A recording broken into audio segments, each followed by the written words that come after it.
Assalamualaikum warahmatullahi wabarakatuh. Perkenalkan, saya Robert Andri Wardana, guru ekonomi dari SMA Negeri 1 Lubuk Basung, Kabupaten Agam, Sumatera Barat.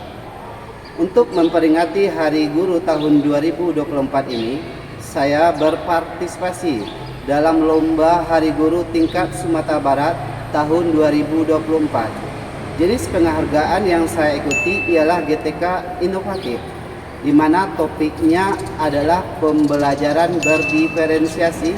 Model pembelajaran yang saya gunakan yaitu problem based learning.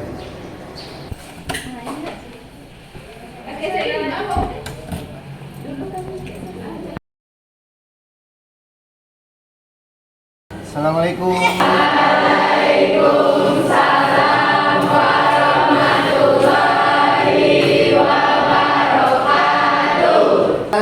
Bimana Sidik, Melisa Rianti, Pak. Trimedi, Pak. halo. Sebelum belajar, kita lakukan ice breaking terlebih dahulu. Semuanya tolong berdiri. Ya, sekarang kita tepuk dangding ya, saya. Tepuk dangding. Dang, dang, dang, dang. Ding, ding, ding, ding. Ha, ha.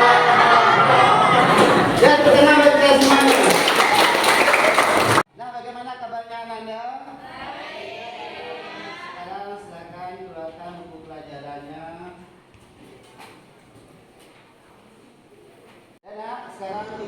Asesmen awal dilakukan untuk peserta didik pada sebuah tujuan pembelajaran. Ini gunanya supaya guru mempunyai data tentang kesiapan belajar peserta didik. Setelah melakukan asesmen awal, kita punya data peserta didik, maka kita nanti merencanakan diferensiasi, baik itu konten maupun proses. Setelah kita melakukan proses pembelajaran, kita juga melakukan diferensiasi produk, yaitu tugas yang dilakukan oleh peserta didik. Asesmen formatif dalam pembelajaran berdiferensiasi merujuk pada penilaian yang dilakukan secara terus-menerus selama proses pembelajaran, dengan tujuan untuk memahami kemajuan dan kebutuhan belajar setiap peserta didik.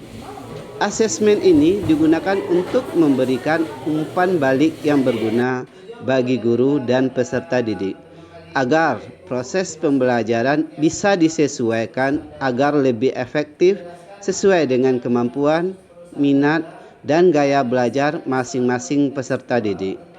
Asesmen formatif membantu guru untuk mengidentifikasi kebutuhan siswa, menyesuaikan pembelajaran, mendukung kemajuan setiap peserta didik. Pembelajaran berdiferensiasi yaitu menghargai perbedaan individu dan menumbuhkan potensi untuk peserta didik. Peserta didik datang ke sekolah dengan beragam perbedaan. Jadi, tidak adil jika guru menyampaikan materi pelajaran dan melakukan asesmen dengan satu cara yang sama untuk semua peserta didik. Atau dengan kata lain, bahwa pembelajaran berdiferensiasi adalah usaha guru untuk menyesuaikan proses pembelajaran di kelas untuk memenuhi kebutuhan belajar peserta didik, seperti kesiapan belajar, minat, profil belajar yang beragam. Guru berupaya untuk konsisten merespon kebutuhan belajar tersebut. Pembelajaran berdiferensiasi menggunakan berbagai pendekatan. Ada 3 aspek yang bisa dibedakan oleh guru agar peserta didiknya dapat mengerti bahan pelajaran yang mereka pelajari. Yang pertama, diferensiasi konten. Diferensiasi konten berhubungan dengan apa yang akan peserta didik ketahui, apa yang akan peserta didik pahami, dan yang akan dipelajari. Dalam hal ini, guru akan memodifikasi bagaimana setiap murid akan mempelajari sebuah topik pembelajaran. Seperti misalnya peserta didik yang memiliki gaya belajar visual mungkin akan belajar dengan lebih baik jika materinya diberikan dalam bentuk gambar. Sementara peserta didik yang auditori, materinya dapat diberikan dalam bentuk audio. Yang kedua, diferensiasi proses. Diferensiasi proses mengacu bagaimana murid akan memahami atau memaknai apa informasi atau materi yang dipelajari. Saat kita telah memetakan kebutuhan belajar murid, proses yang harus disiapkan yaitu apakah peserta didik akan belajar mandiri atau dalam kelompok.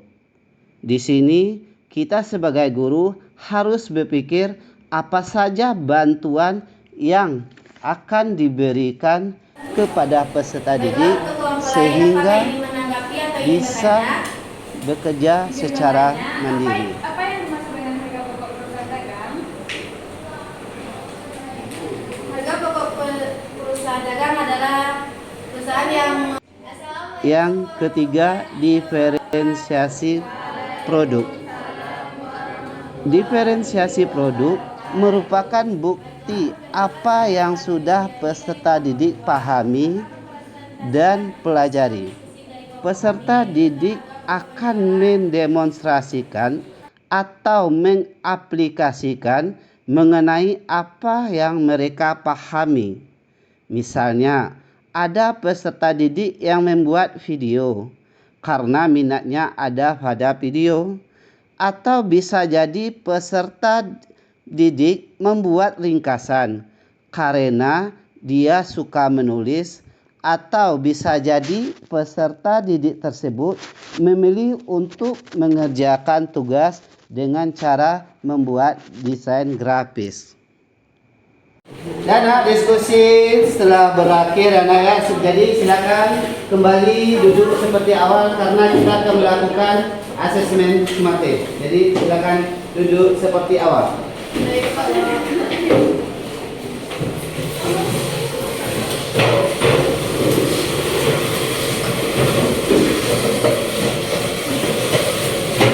Dan sekarang kita melakukan tes formatif. Jadi semua buku yang ada di atas meja silakan Anda simpan. Yang kemudian di atas meja hanya ada HP. Kita menggunakan HP untuk tes akhir ini.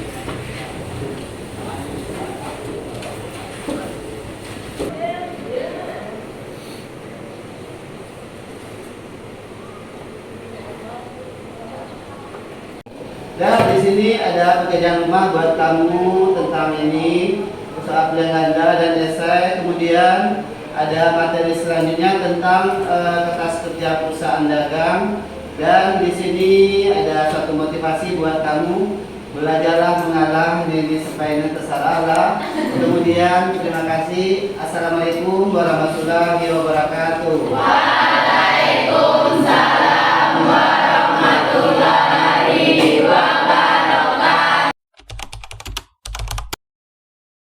Assalamualaikum warahmatullahi wabarakatuh. Perkenalkan, saya Pratiwi Suryadi dari kelas 12 Ekonomi 6.